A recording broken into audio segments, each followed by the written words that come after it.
विदेश गस्तरे थिले प्रधानमंत्री नरेंद्र मोदी। हठात तांको पाखकु आसीथिला पहलगाम आतंकवाद आक्रमणर खबर।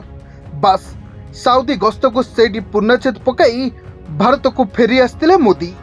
2 दिन साउदी गस्तरे विभिन्न कार्यक्रम में जोग देइथान्ते। हेले आक्रमणर घटना शुणी शीघ्र भारत को फेरिबा पई निष्पत्ति नैथिले मोदी आउ निज माटी को तुरंत फेरिथिले। तबे बुधवार सकाळू मोदी दिल्ली विमान बंदर में अवतरण करबा बेले देखिବାକୁ मिलिथिला एक संवेदनशील घटना। विमान ओह्लैबा परे प्रधानमंत्री को स्पेशल प्रोटेक्शन ग्रुप मोदी को कार रे बसिबाकू कहिथिले। हेले मोदी संगे संगे मना करी जातीय सुरक्षा परामर्शदाता अजित डोभाल को भेटी सेठारु चली चली जाइथिले।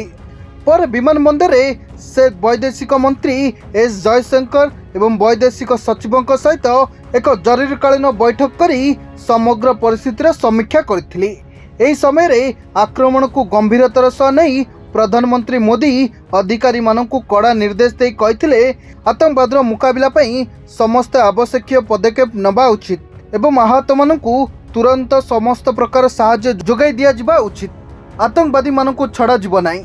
यह सहित जम्मू काश्मीर सरकार पक्षरु मृतकों संपर्कियों को 10 लाख क्षतिपूरण सहायता घोषणा करा जायछि। ब्यूरो रिपोर्ट, सरकार न्यूज।